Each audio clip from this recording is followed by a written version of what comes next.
Wato wannan yarinyar ta saba yi min irin haka, sai dai a hankali. Sai a yi haƙuri. Ba zan iya magana. In ta yi magana sai in ji kamar ni na yi, sai in ji ba zan.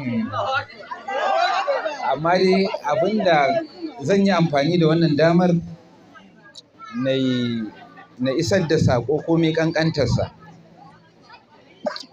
Lallai ina so da Khadija ba, Ummi, da Khadija da sauran duk waɗanda suka taru a nan su sani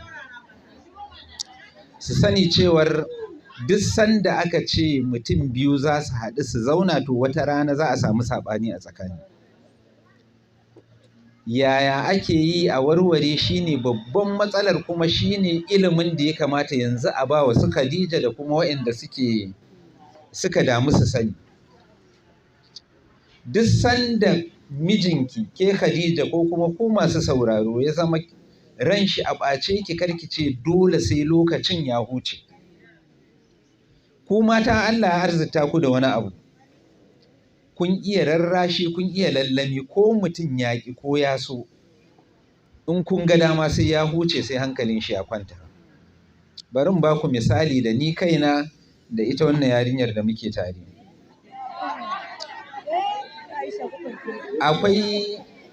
Wallahi akwai lokacin da ta taɓa yi min wani abu.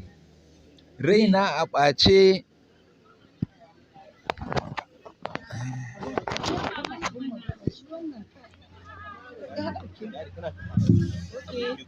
Okay, sorry. Okay.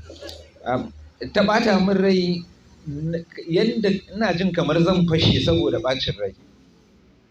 Amma ta min abin da a cikin seconds wallahi tallahi sai gani ina dariya, ban san ba mantawa ne ba actually. Abu ta min da dole ne dariya, kuma dole ya wuce haka. Ba na son faɗa abin da ta mun. Wata rana za ta faɗa muku ita. Amma dai ina so kawai abin da ya sa na faɗi wannan shine kusan cewa mace sai dai in ba ta ga damar rarrashin mijinta ba.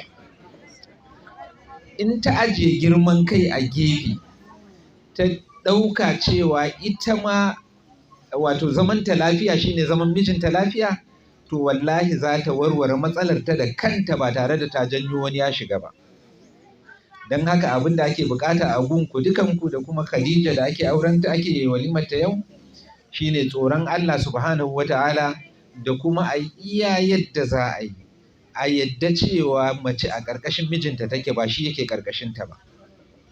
Idan dai aka warware wannan, aka fahimci juna akan wannan, to ba matsala insha Allah.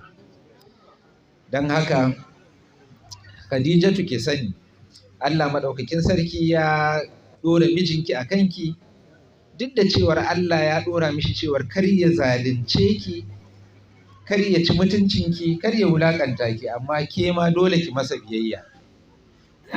Don haka idan aka yi haka, za a zauna lafiya. Ina fatan Allah maɗaukakin sarki ya ba su zuriya tayyiba, ya kaɗe fitina a tsakaninsu. Allah maɗaukakin sarki mu ma ya ba mu zaman lafiya tsakaninmu da mazajenmu da matayenmu. Allah ya kauda fitina. Wanda suke son su ƙara